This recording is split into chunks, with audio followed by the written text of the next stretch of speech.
waliwo bigwe ate muzikana kyabakula ngombe minemenga wajibadde tulonza abalonzi kinana mu babiri kyekito kuba ubone kumi na buchukulu na buyozi bamufuyisa akalu kange nino kubera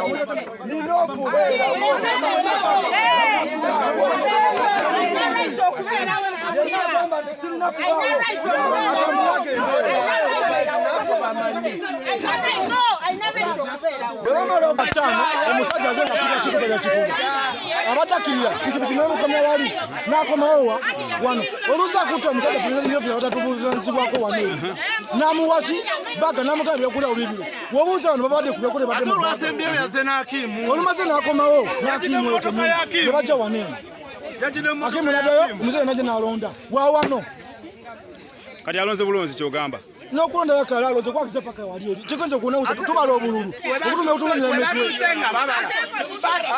ola biza ngo twa aba kana ku muto bano tatu box ya kundi ja dasa ya galo sembyayo abada ya galo sembyayo ya bakansala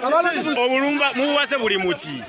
obululu buli 10 gabalonzi bali kinana mbabiri kikajja kubanga akimu obululu bwabudewa boswe baba abutadde muri ku chachi kati nza akumira mutebi nsigaddeyo nga nsigalawo chachi kati mukomawo base banguwa kati mukujjawo bwe bakoledde ebintu byabwe golwaki wata kwa mwezi wenda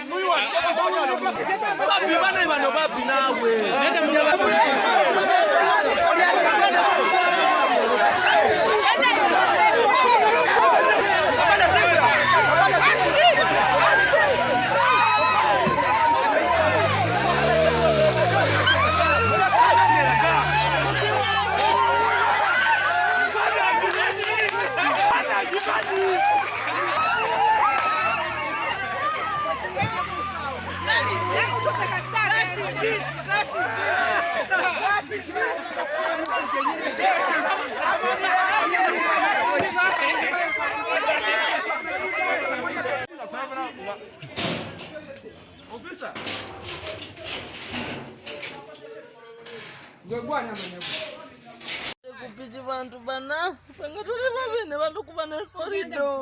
obategedde sibategedde ayo bulomefa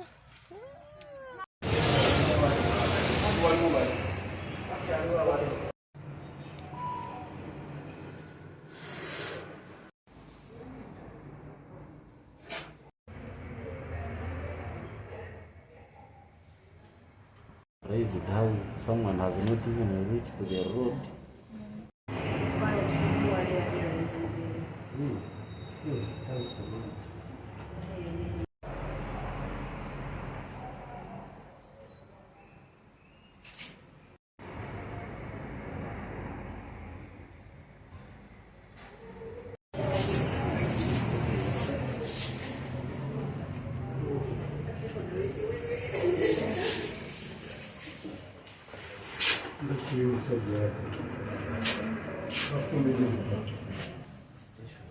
Number 2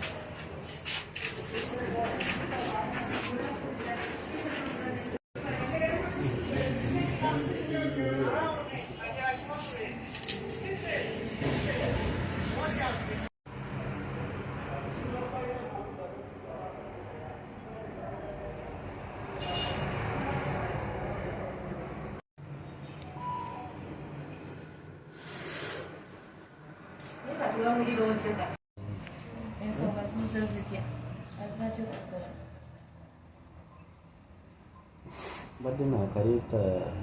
suspect nga nimujjamu nemutuuse ku station so nga nzirayo manye embeera yaffe ku rescuing abalala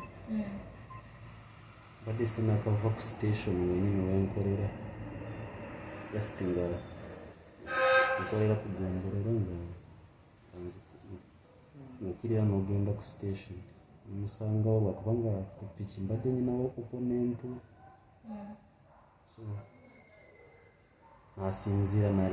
naleeta n'emmotoka n'amaanyi so waliwo ababaddewo nange ndowooza abaddemu n'ekisa ndowooza bwe yarabye nga nange bwendi nankubamu mpolampola bwe yankubye teyayongedde kulinnya mu nsi yayagadde okulwana naawe anadde teyagadde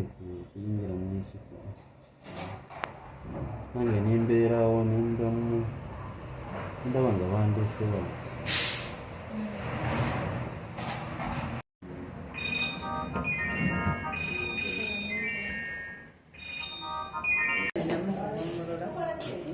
tubadde enama mafanda ono ne bamuyita agende atawulula abantu abamu abajjeyo abakomyewo eno abadde ayambuka omwami wakimu wajjidde mu mmotoka namukoona n'ava eri awo nange wezukidde osobola nti kimuyambako banoonya emmotoka nensobola okujja naye mu ddwaliro nga mukwatiriddeko abafanda bwebakusobole baddayo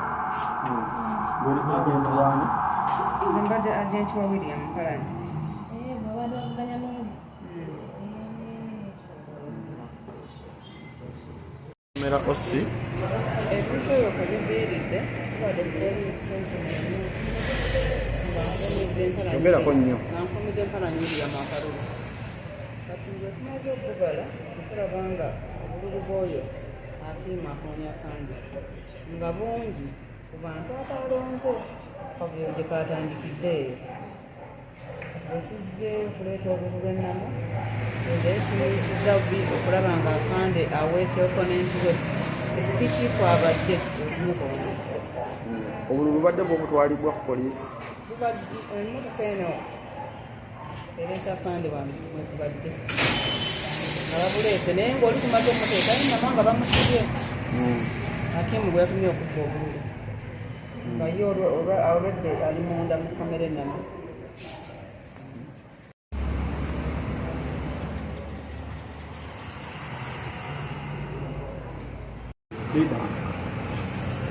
amannya gange Samuel Kasule ndi musawo ku CPR Medical Center embeera ya omusirikale waffe tebamulesemu wano ku ddwaliro olwakabenje kafunye tabadde mu mbeera nnungi kubanga bazze bamusitudde osuubira okuba nti alina ebirungo ebitali mubiri gwe nekyo mukisa omulungi tuyinza omukebera nga talina n'ekirungi kiri awo naye talina fracture yonna naye nga alina obuvune mu mubiri munda kusane ku magulu ge gombi naye nga tusuubira nti ajja kuba bulungi kubanga bamuleetedde tabadde mbeera nungi naye kati saawa zino kalisa okuba nti asuubiza nti ajja kuba bulungi n'olwekyo twongera okuba nti tumusabira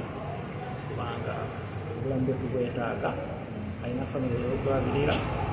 so n'abaana be bamwetaaga kosa n'abantu abalala okolyawo babadde afaako tuwulireko ku mannya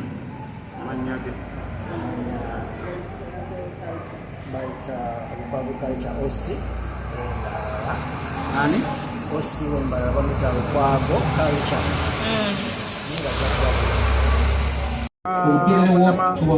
ogombola enama tusobole okwetegereza kyabadde kitya kati nga akimu kuba mukulembeze naye mu kibiina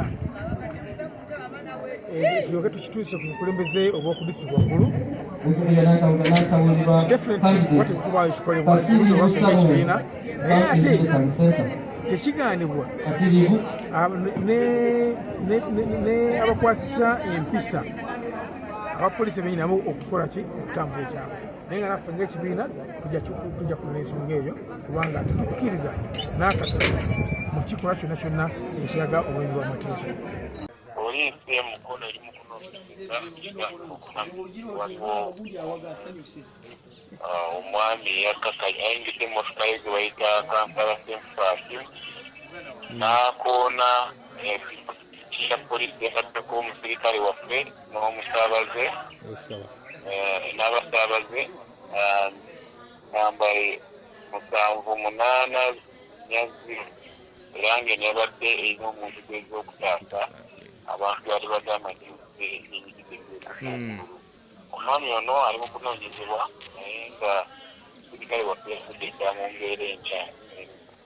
naye nga tuli mu kunoonyereza ku kyegambibwa okuba nti no yabadde